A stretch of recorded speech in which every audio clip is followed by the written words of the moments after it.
What's going on, everybody? It's your boy Alex from the World of Whasian channel, and we are joined by the shrimp generator tank.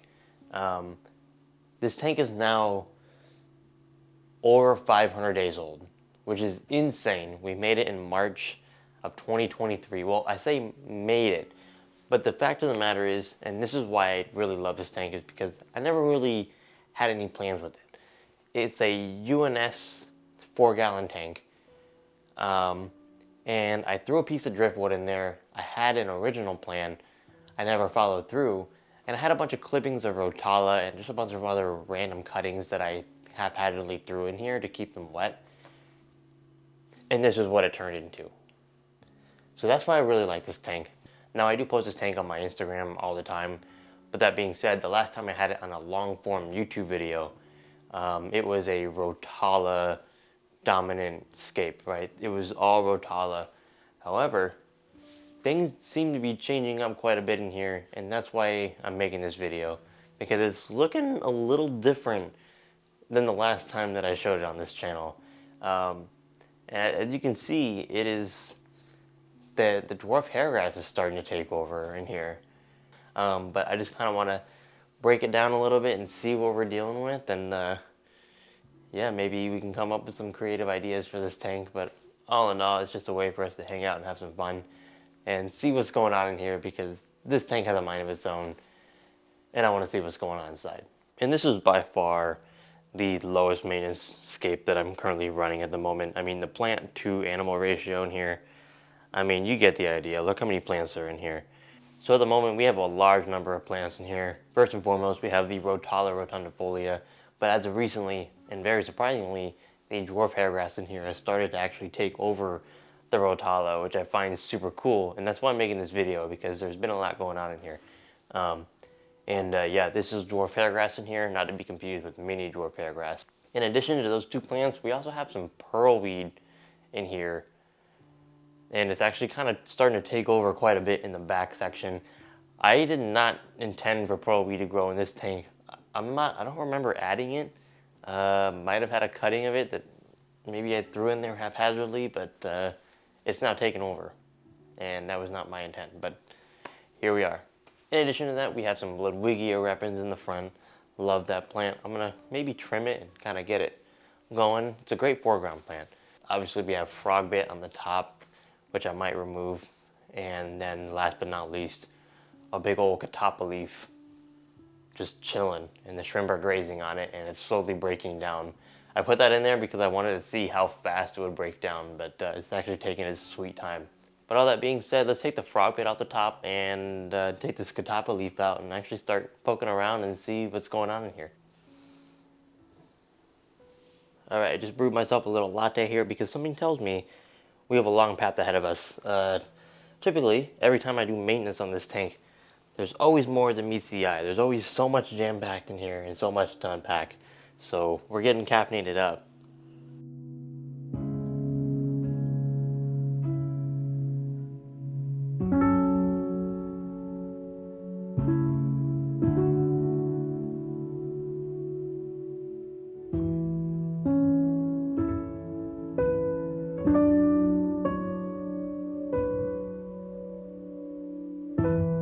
So this is a really cool shot here. I wanted to point something out. So as you can see, we have duckweed here. Actually, there's two plants in this shot here. And you can see my fork for context. This is a really zoomed in shot here on my macro.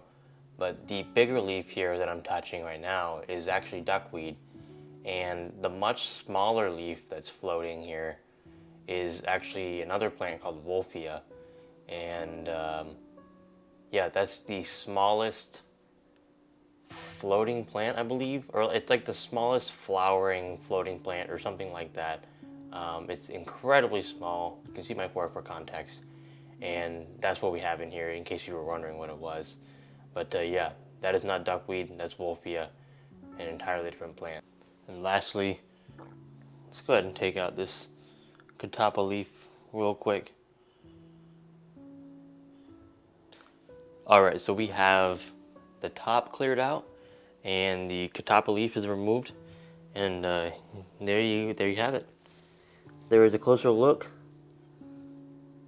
it just where we stand right now. And look at that hair grass. Look at that dwarf hair grass. Look how cool that looks. Is that not incredible? No CO2, all low tech. No filter or anything.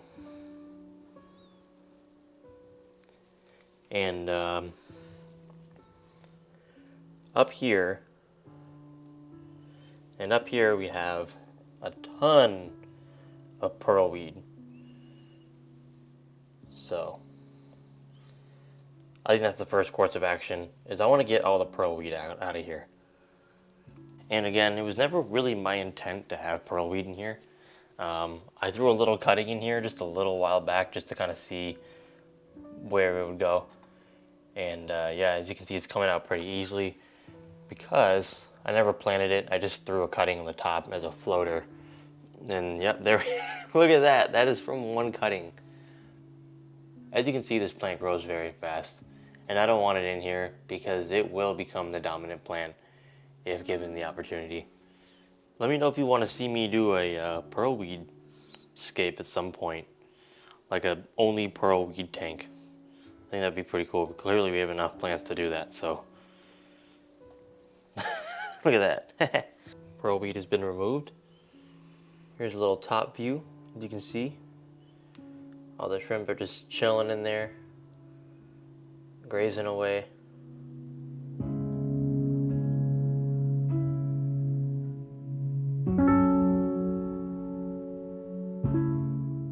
So upon further inspection, I've noticed that there's actually a lot of algae just kind of tucked in these little pockets here. And we're just going to go ahead and pull some of that out. In addition to the hair algae that's in here, there's also a ton of Java moss in here as well. And you really can't see any of it. And that's because it's just jam-packed between each and every plant that resides in here. So I'm going to go ahead and loosen up this jungle that we have going on here and get as much Java moss and algae out as I can.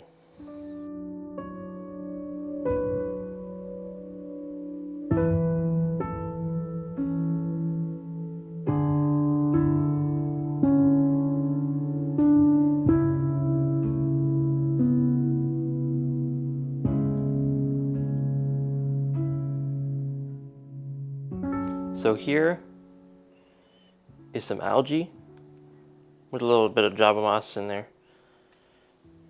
And then here's a bunch of Java moss that we just pulled out. Is that not insane? Look at that. I think removing all this Java moss here should really help the plant growth in here because like I said earlier, Java moss is extremely sneaky and can easily outcompete whatever you have growing in your tank. Yeah, I mean, because like I said, you couldn't even see it, you know, from face value, from looking at the front. Yeah, you can see some pieces of Java moss here and there, but you wouldn't think there'd be this much just jam-packed in there, outcompeting all the roots and all the plants in there. So, yeah, look at that. So that should help, and I can't wait to do this again next week. I also accidentally uprooted some hair grass, but instead of planting that back in here, I'm going to put this in my chili raspbora black water tank.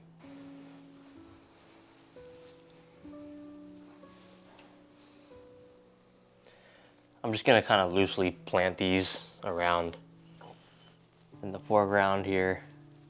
I've always been a fan of black water tanks with sparsely planted hair grass. I think that looks super cool. And there we go. It's a nice little natural addition to our botanical tank.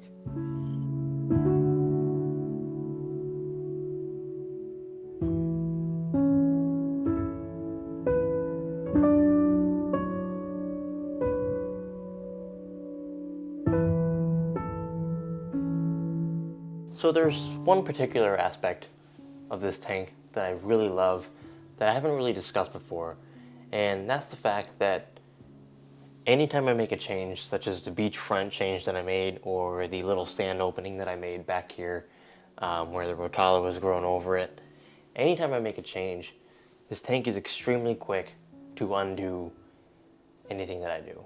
Um, Mother Nature reclaims it right away, and it's back to being a jungle. And I think it's super cool because it's very reminiscent of a Buddhist mandala, where these Buddhist monks would create these extremely elaborate works of art out of colored sand, gathered from nature and dyed with natural ingredients. And they would create these extremely wonderful works of art. They would spend weeks, sometimes even months on it, right? And at the end of that art's lifespan, it would then get obstructed, and then the sand would then get released back into nature where it was gathered. This is all said and done as a way to embrace the fact that nothing in life is permanent, and you have to learn to embrace the present life. And this tank is very much reminiscent of that. It's like I enjoy every moment that I have with this tank, and although I'll make a change that is aesthetically pleasing, that excites me, and that I love to share with people, we ultimately end up back to square one. And yeah, so this is like my mandala aquarium, right?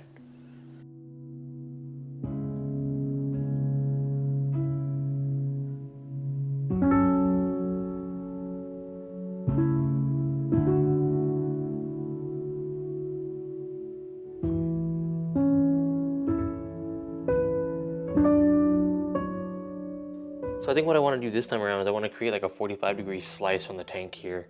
So like roughly right here. And we'll create like a little corner beach feature, and we'll cut down the plants in that corner.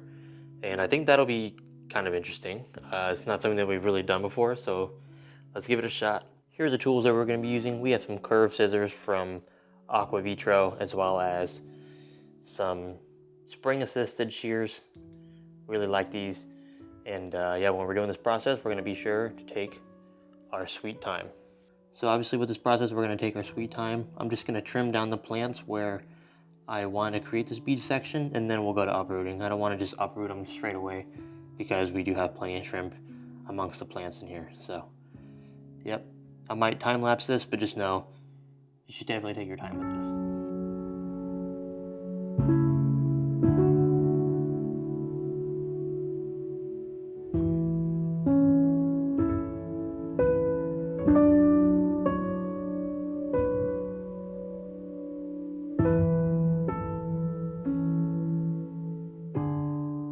Alright, we've made a fair amount of progress on this. As you can see, it's more of a, well, I guess you can't really see from that angle. But we are cutting down on this corner here at a 45-degree angle, basically. And what's going to happen now is I'm going to go ahead and pull the remaining plants out from the root. And yeah, we'll start clearing that area out. And I will be doing a water change shortly thereafter, because we will be disturbing quite a bit of the substrate.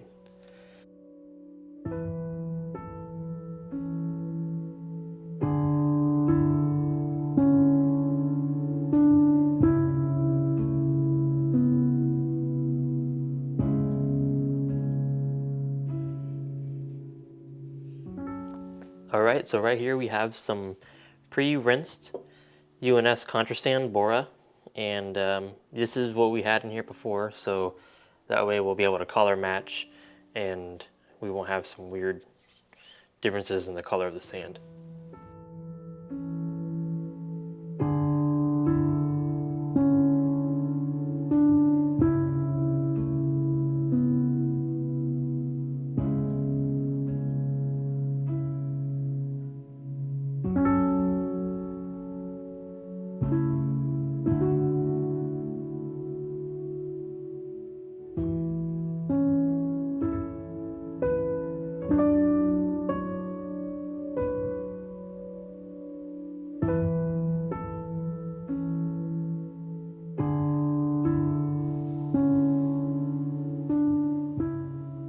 Alright everyone, so it's currently the next day. We let this sit overnight to kind of settle and clear up. As you can see, it's looking really nice. We did run a hang on the back filter with some filter floss in there, and things are clearing up really nicely. This beach feature is looking pretty cool. The corner cut beach feature, if you will. And I think what I want to do next is I actually want to trim this front section here. And yeah, I just want to keep it long in the back and trim it in the front and kind of slope this plant feature like that way. So I think that'll look pretty cool.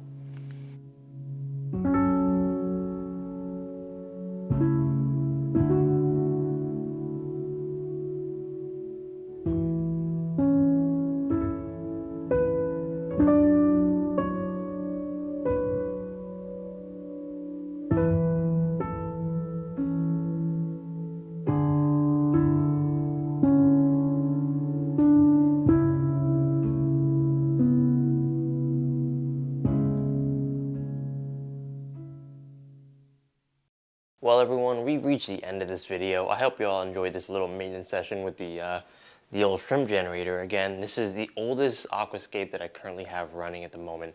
500 days, which is pretty crazy.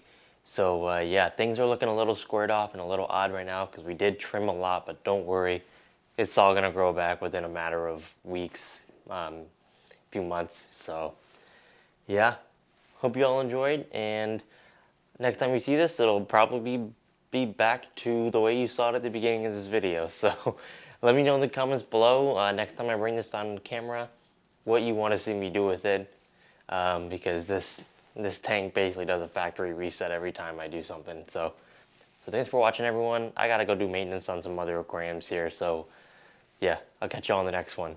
Peace.